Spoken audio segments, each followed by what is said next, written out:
Olá pessoal, vamos começar mais uma aula, ainda dentro de óptica geométrica, tá? Só porque agora tratando de refração da luz, vamos ver o que é isso. Bem, refração da luz nada mais é do que a alteração de velocidade, tá? É uma alteração da velocidade de propagação da luz. A luz ela é uma onda eletromagnética, então ela se propaga de forma, assim como uma onda eletromagnética se propaga, tá? Só porque quando essa onda eletromagnética, né, que é a luz, passa de um meio para outro, tá? Se esses meios são diferentes, ocorre uma alteração de velocidade na propagação. E essa alteração de velocidade faz com que o feixe mude a sua trajetória. Então ele muda de direção, tá? Muda de trajetória. Se ele incide com um certo ângulo nesse outro meio, ao entrar nesse meio, o ângulo muda, tá? O ângulo que a gente chama de ângulo de saída, que é o ângulo de refração, ele fica alterado. Um exemplo bem prático aqui, ó, quando a luz ela atravessa um bloco de vidro ou um prisma de vidro aí, tá? Quando a luz atravessa um bloco de vidro. Lá dentro do bloco de vidro, essa luz ela se propaga com uma velocidade diferente e isso faz com que a sua direção seja alterada, tá? Cada objeto, cada meio diferente aí tem o que a gente chama de índice de refração diferente. E esse índice de refração depende exclusivamente da velocidade da onda dentro desse meio, tá?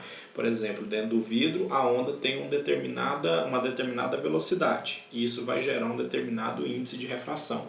Dentro da água, a onda tem uma outra velocidade. Isso vai gerar um outro índice de refração, tá? Quanto menor é a velocidade da luz lá dentro desse meio, maior é o índice de refração, ou seja, maior é o desvio de trajetória que ocorre, tá? Então, quanto maior o índice de refração, mais a trajetória se altera, ou seja, menor é a velocidade da onda lá dentro desse meio, tá? Esse índice depende exclusivamente da velocidade da onda. E esse índice é dado por essa formulazinha aqui, onde C é a velocidade da luz no vácuo, tá? Essa velocidade da luz no vácuo é aproximadamente 300 milhões de metros por segundo, tá? 3 vezes 10 elevado à oitava metros por segundo, que dá 300 milhões de metros por segundo. E esse V é a velocidade da luz no meio refratado. Tá? É a velocidade da luz no meio refratado, no meio em que ela sofre a refratação. Beleza? Então, depende exclusivamente desse Vzinho aqui, que é a velocidade da luz lá dentro daquele meio. Tá? E o que ocorre é isso, ó, se a luz incide uma certa inclinação em um determinado meio, tá? No caso aqui eu estou mostrando uma inclinação de 60 graus, tá? Lá dentro do outro meio, por ter alteração de velocidade, essa direção aqui, né, ela é alterada, então ela vai se propagar lá dentro desse outro meio com uma outra inclinação. Tudo em relação a normal. O que é a normal? Normal é aquela reta que faz ângulo de 90 graus com uma divisão, com uma superfície. Tá? Então, por exemplo, aqui, se isso aqui é a superfície da água, a reta normal é essa reta perpendicular aqui à superfície. Beleza? E todos esses ângulos que a gente vai estar observando aqui durante a refração são relacionados à reta normal, a essa reta perpendicular à superfície de separação, tá? Então, nesse caso, nesses exemplos que tem aqui, ó, um feixe de luz incidiu num ângulo de 60 graus dentro da água. Lá dentro da água ela começa a se propagar formando um ângulo de 40 graus com a normal, tá? Por quê? Porque ele sofreu uma refração. A velocidade dessa luz diminuiu e com isso o feixe de luz ficou mais próximo da normal, ficou com um ângulo menor em relação à normal, tá? Diminuiu o ângulo, beleza? A mesma coisa aqui, ó, o vidro também tem um índice de refração, né? Tá vendo que o índice de refração do vidro é maior que o índice de refração da água. Isso significa que a velocidade da luz aqui no vidro é menor do que a velocidade na água, tá? Já que a velocidade aqui é o denominador da fração, quanto menor a velocidade, maior é o resultado desse índice de refração, tá? Então, quanto maior o índice, menor é a velocidade. São grandezas inversamente proporcionais, tá? Isso quer dizer aqui que no vidro a luz percorre, se propaga com uma velocidade menor do que a velocidade na água, tá? E observa que o índice de refração aqui é maior, isso significa que o raio refratado vai ficar mais próximo da reta normal, da reta perpendicular aqui, formando um ângulo de 35 graus apenas, tá? A mesma coisa aqui no diamante, observa que o índice de refração do diamante é muito grande, 2,40, tá? 2,40. Isso significa que a luz se propaga com uma velocidade muito pequena aqui dentro. E quando eu falo muito pequena, é comparando com a velocidade no vácuo, tá, gente? Isso aqui ainda continua sendo uma velocidade enorme aí, já que no vácuo elas propagam com 300 milhões de metros por segundo, tá? Então, é um índice de refração grande aqui do diamante, isso vai provocar uma mudança bem brusca de direção aí da propagação do raio, tá? Então o raio incidiu com 60 graus e observa que lá dentro do diamante ele foi refratado de modo a formar um ângulo de 21 graus apenas com a reta normal, ou seja, sofreu uma variação de trajetória muito grande, tá? Isso porque o índice de refração é muito grande no diamante, beleza? Esse primeiro exemplo aqui, ele mostra aqui um feixe de luz branca incidindo no prisma de vidro e observa que no outro lado a saída, a luz, ela sai em várias cores, né? Isso porque a luz branca ela é formada por diversas frequências diferentes de luz, tá? Frequências de luz vermelha, laranja, amarelo, várias frequências, tá? Que juntas formam a luz branca. Quando essa luz branca entra no prisma de vidro, ela se refrata. Só porque cada frequência dessa aqui se refrata de uma maneira diferente. Cada onda de frequência diferente aqui vai se refratar de maneira diferente. Algumas se refratam mais e outras menos. A violeta é a que mais se refrata e o vermelho é o que menos se refrata, tá? É o que menos perde velocidade. O violeta é o que mais perde velocidade ao atravessar o vidro. E aí o que acontece? Como elas se refratam de maneiras diferentes, já que são ondas de frequências diferentes e com isso velocidades diferentes, tá? Então há essa separação das frequências da luz branca em várias frequências diferentes, que são as cores aí que a gente conhece aí no nosso arco-íris, né? Quando a luz do sol atravessa as gotículas de água aí no ar, né? Em momentos de chuva, ocorre essa refração, essa dispersão da luz aqui, tá? E aí ela se separa em várias cores diferentes, beleza? Mas é um caso de refração aí bem comum aí nos dias chuvosos. Vamos para a próxima. Aqui a gente vai falar sobre a determinação desses ângulos aqui de incidência e refração, tá, gente? A gente pode determinar a medida desse ângulo de refração ou desse ângulo de incidência a partir dos meios conhecidos, tá? A partir do meio de incidência e o meio de refração, tá? Esses ângulos, eles vão depender exclusivamente dos meios.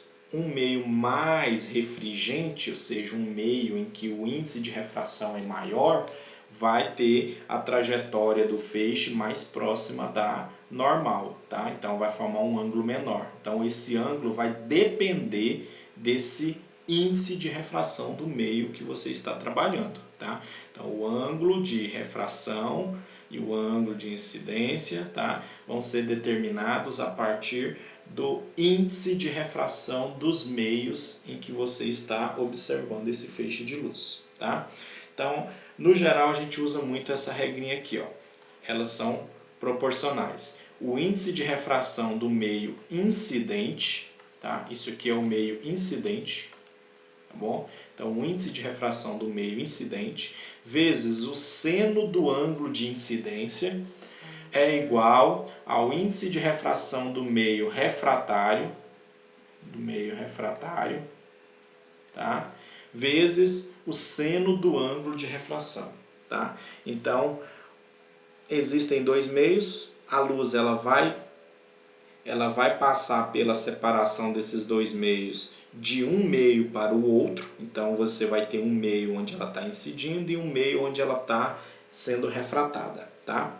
Nesse caso aqui, por exemplo, ó, se a luz incidir aqui, ó, do ar para a água, nesse sentido, ela vai sofrer essa refração. Ela incide com um ângulo de 60 graus e é refratada de forma que a sua propagação vai ser formando um ângulo de 40 graus com a normal, tá? Com a reta normal. Então houve essa refração. Como a água ela é mais refringente que o ar, o índice de refração da água é 1,33 e o índice de refração do ar é 1, tá?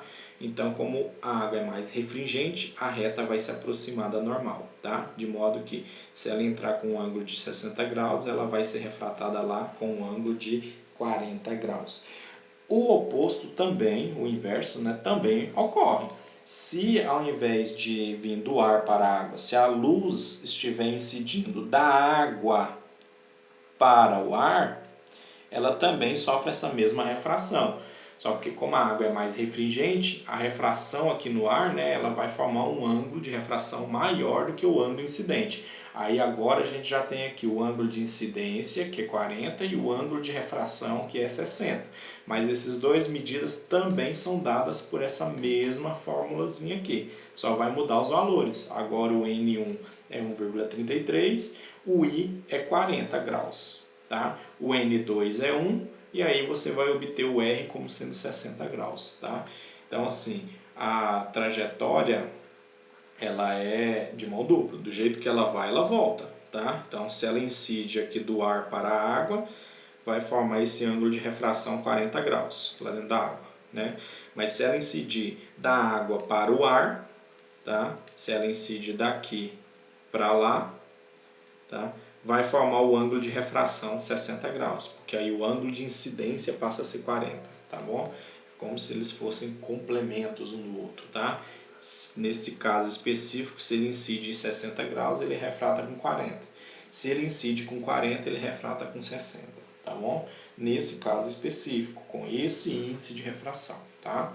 No vidro, observa que a refração é outra, forma um ângulo de 35 graus quando a incidência é de 60, ou quando a incidência é de 30 forma um ângulo de 60 lá no ar, tá?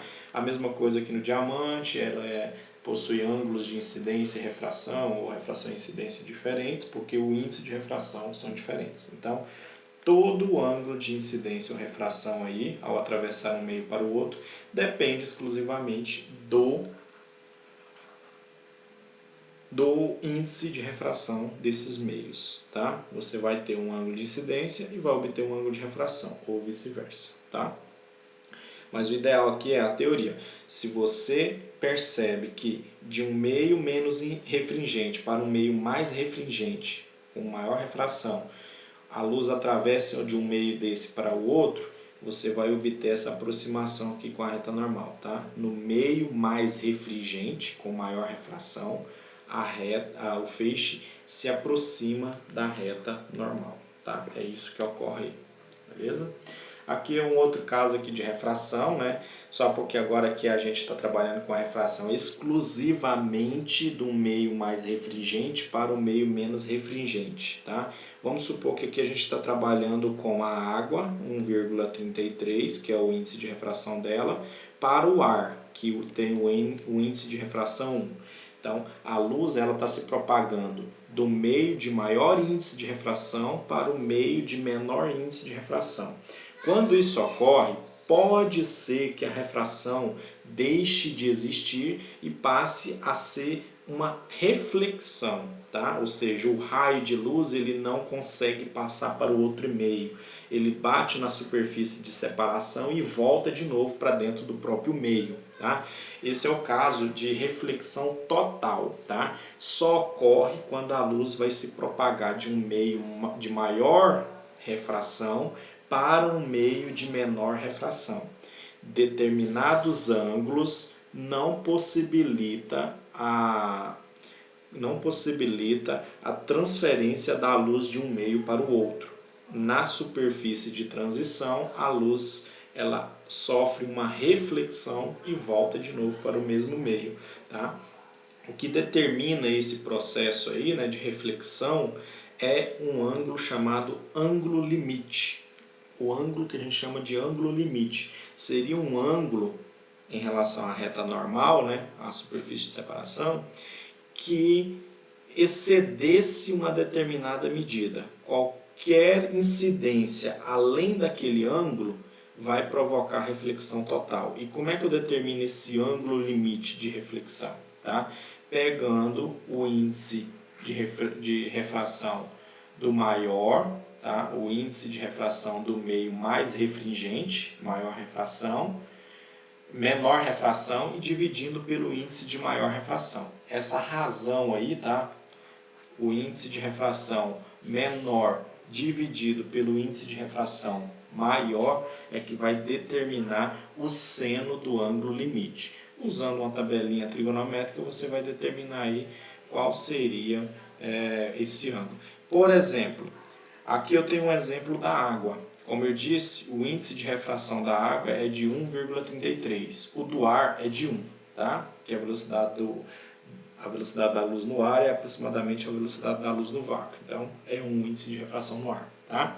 Como é que eu determino o índice, o ângulo de refração, o ângulo limite de um feixe de luz propagado da água para o ar? Como é que eu faço para determinar esse ângulo limite? A partir de que ângulo o feixe de luz deixa de atravessar a superfície da água para fora e volta para dentro? A partir de qual ângulo? Tá? É isso que a gente determina por esse ângulo limite, tá? Fazendo essa divisão aí do índice de refração menor dividido pelo índice de refração maior. Isso aqui sempre vai gerar um número menor que 1, tá, gente? Uma razão trigonométrica aí, onde o resultado do seno é menor que 1, tá? Pegando esse exemplo aqui, né? Então a gente vai ter 1, que é o menor, dividido por 1,33, que é o maior. Quando eu dividir 1 por 1,33, o resultado é aproximadamente 0,75. Numa tabela trigonométrica, você vai procurar lá o seno de que ângulo dá 0,75 aproximadamente. E aí você vai encontrar que o ângulo de 48 graus possui o seno igual aproximadamente, né? Não é igual, é aproximadamente 0,75. Então, quem é o ângulo cujo seno é aproximadamente 0,75? Seria o ângulo de 48 graus. E o que isso quer dizer? Que se você incidir um feixe de luz de dentro da água para fora, formando um ângulo com a normal, tá?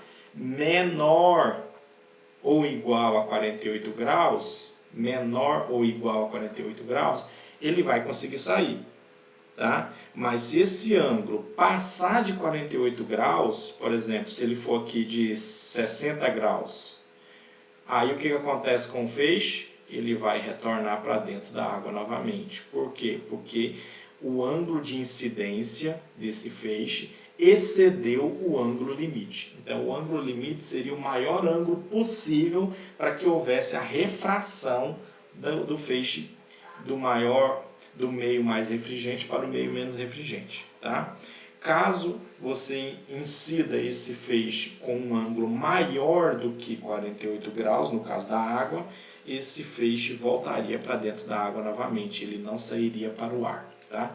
Então esse ângulo limite ele serve justamente para isso, para determinar em que situações você teria uma reflexão do feixe de volta para dentro do próprio meio de incidência. Tá?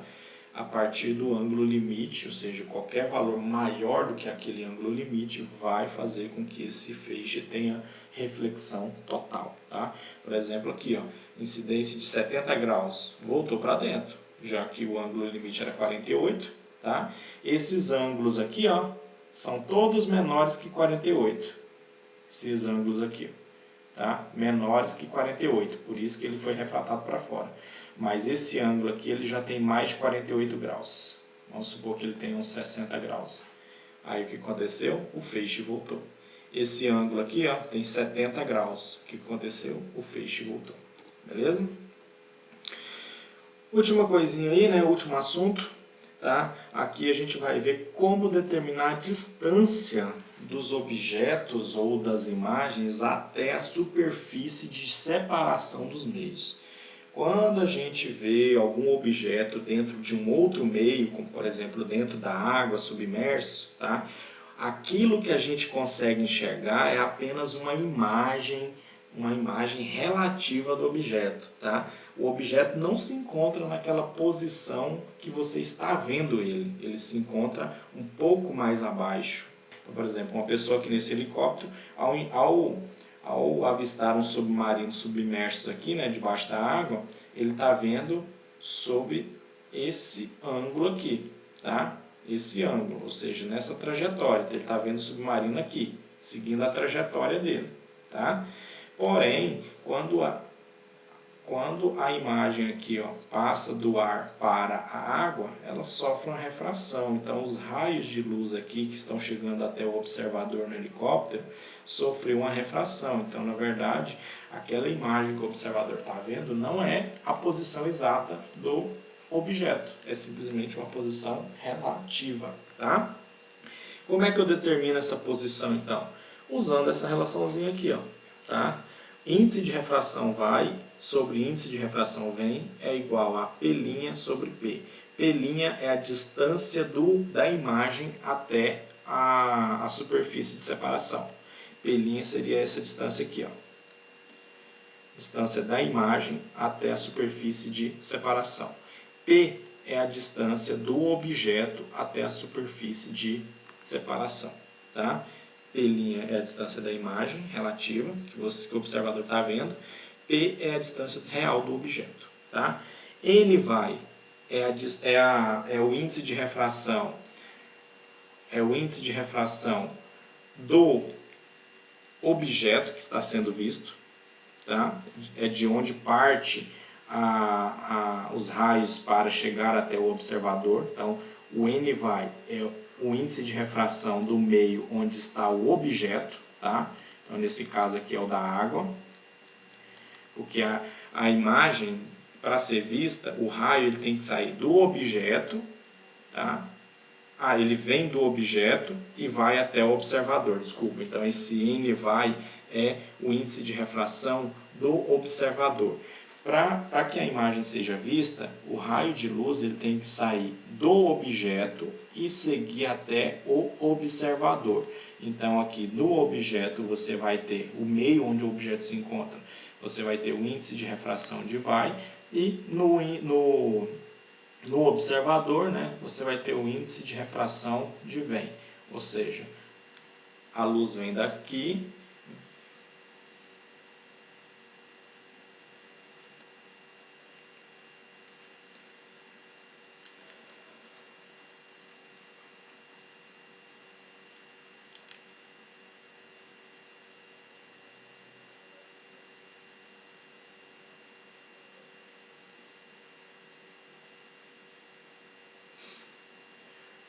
aqui a gente tem a refração da luz, tá?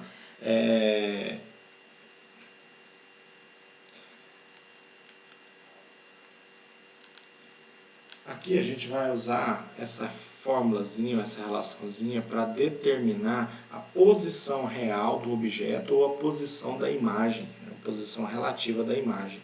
Quando a gente avista um objeto que está em um outro meio, que não é o nosso, tá? Por exemplo, a gente está fora da água e avista alguma coisa lá embaixo da água, tá? Ocorre uma refração. Os raios de luz que estão sendo refletidos daquele objeto para chegar até nós, quando ele sai da água e passa para o outro meio, no caso o ar, tá?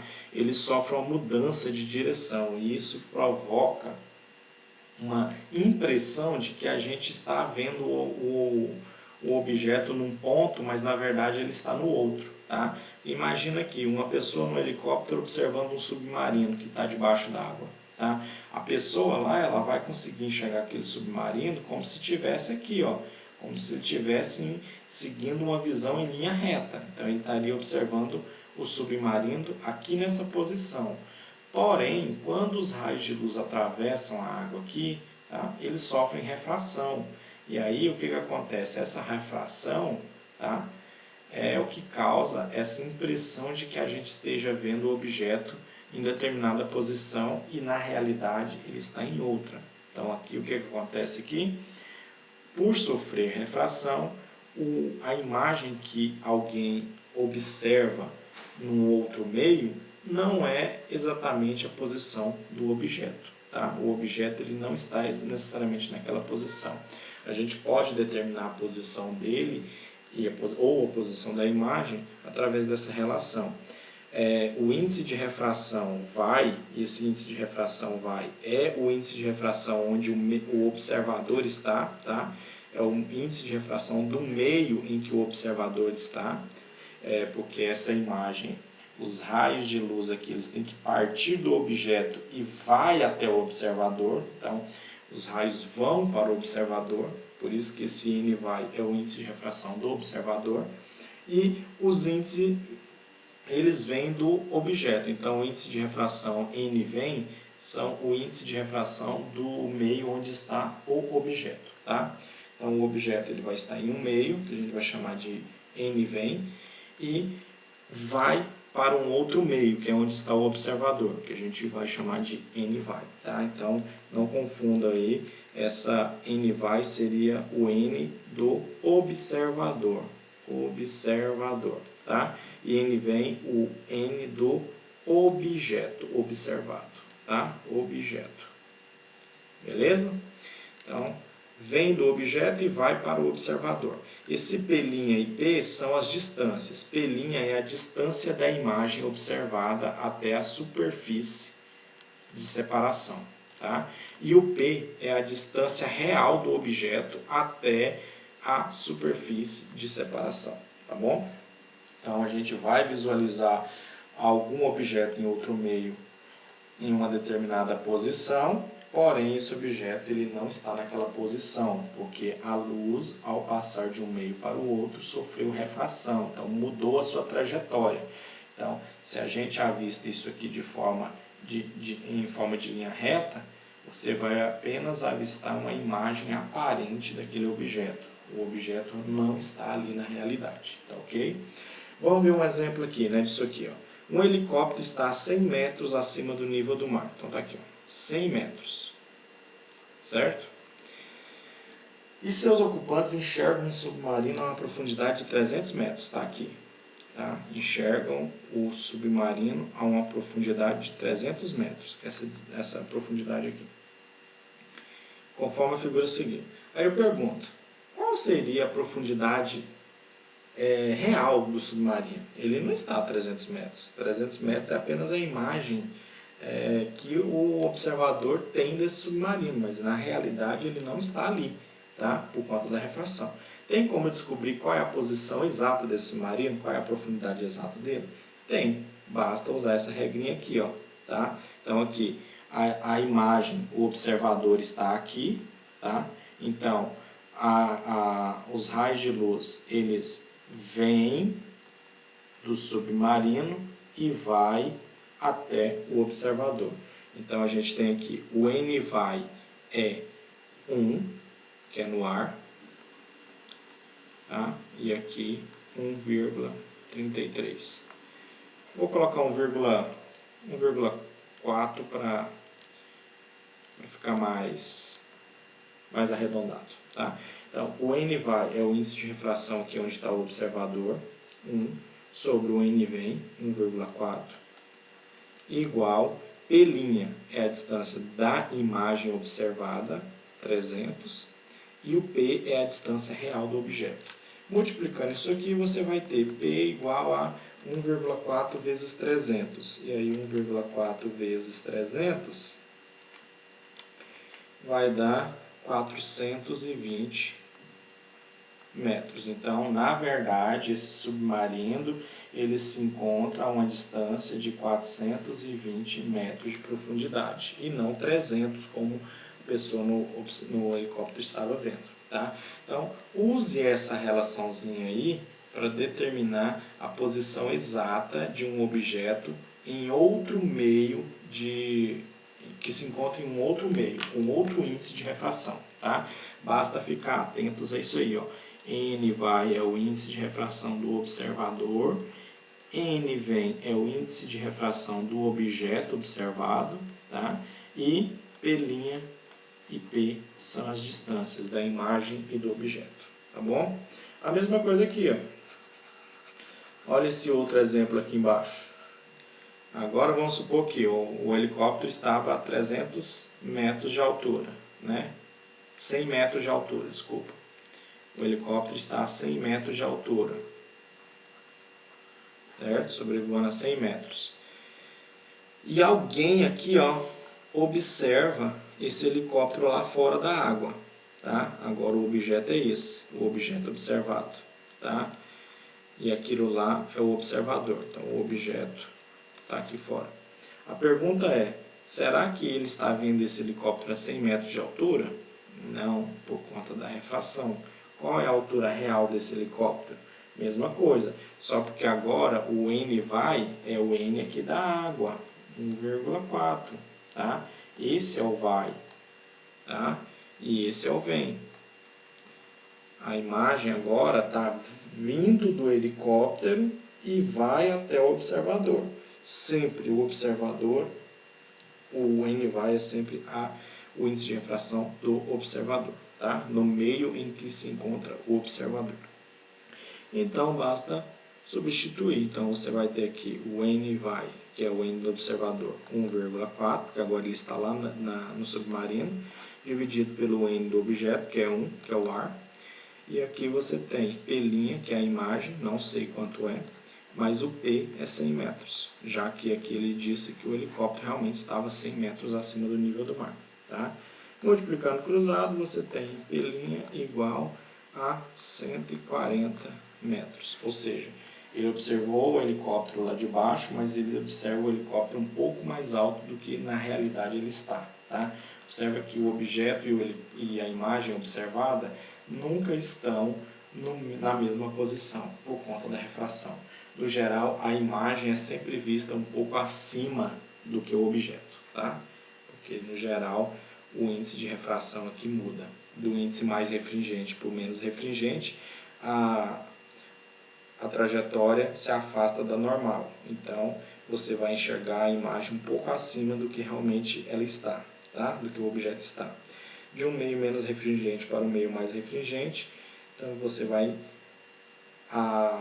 o feixe vai se aproximar da reta normal. E aí então você vai observar em linha reta uma imagem que está um pouco acima do objeto real, tá? Isso sempre vai acontecer, tá, gente? Para você determinar essa posição real ou a posição da imagem, basta usar essa relaçãozinha em cima aqui, tá?